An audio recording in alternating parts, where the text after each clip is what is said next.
We're going to show you how to improve your house by doing the work yourself.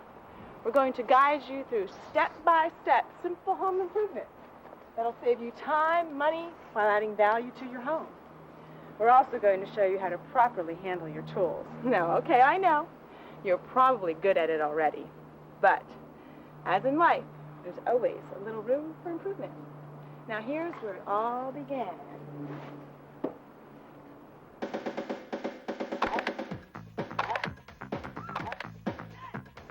Oh, no, wait a minute. That was my prior life. Now here's where this show started, one fine summer morning.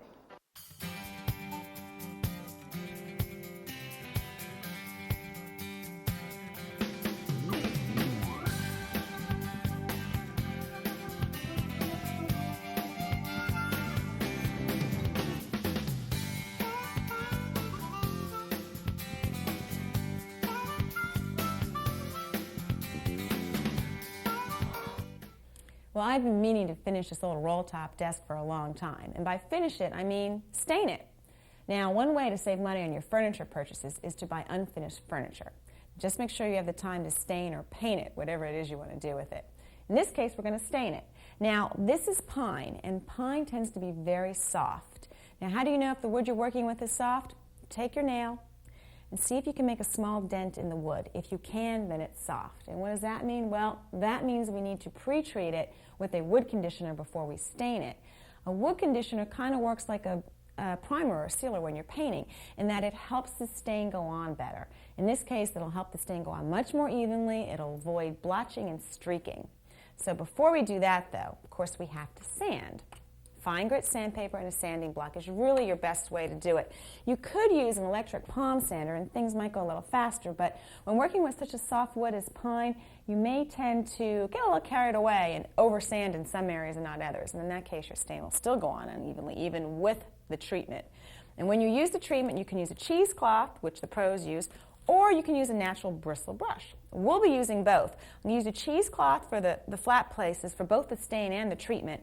And then in here, I'm going to use a brush so I can get into all the crevices of this roll top. And of course, I've removed all the drawers already, took out all the pretty hardware and put it all in one place so we know where to find our screws and hardware when we're done. And also, when I'm done, I'm going to use this can, fill it with a little water, and put all my old rags in there because stain and the treatment are very flammable. So you want to put it into a metal container and put some water in it to help dispose of it.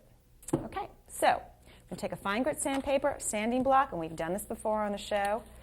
Cut it to size, hook it in both sides. Make sure you've wiped down your desk first, and then give everything a nice, even sanding.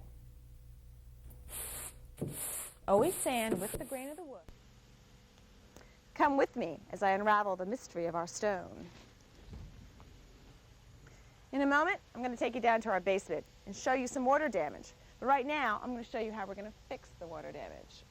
The way this house is graded, all the water is running right to the house, right into the foundation, and the concrete block is acting as a sponge and just sucking it right up into the basement.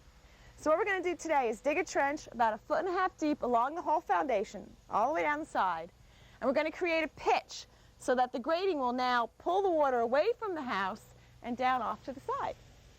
And what we're going to do to help the water along a little bit is we're going to lay down some stone, and then on top of the stone we're going to put this perforated tubing. You see the holes cut in here?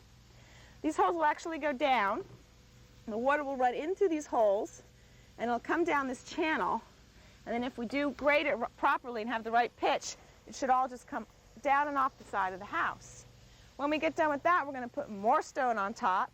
Then we're going to put our dirt back on top, a layer of landscaping material, and mulch on top of that. And then when we're all done, we're going to put a few plants to help absorb some more of the moisture near the foundation. And then we're done. And hopefully, we'll get all that done in a weekend. Stay tuned.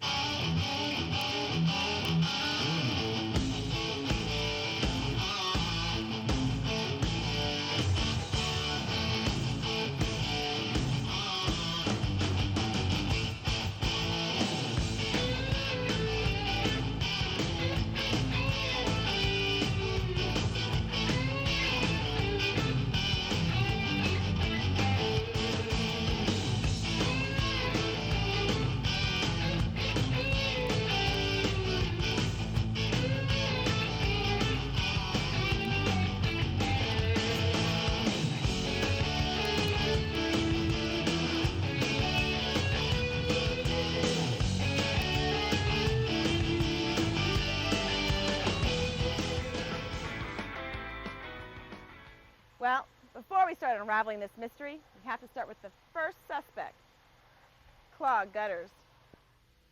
Leaves and debris like this can cause a lot of problems for your gutters. In our case, it's keeping the water from flowing freely to either end of the house to drain off the roof. Instead, the water's flowing over the gutters and ending up right on our foundation and eventually seeping its way into the basement. So what you really need to do is just get up on the roof and clean out the gutters. Now, if you've watched previous episodes of Room for Improvement, we showed you how to make scoopers and take putty knives and clean out the gutters. But if you also recall, I told you that the best way is still a pair of gloves and just get on in there and scoop it out. But this is a common occurrence. It happens a lot with wood handles, which is why when you go to the home center, you'll see lots of wood handles you can buy to replace them. How it usually happens is if you miss-hit and you hit with the handle. Now, one way to prevent that is to wrap your handle at the base with 18-gauge wire and then just cover it with duct tape.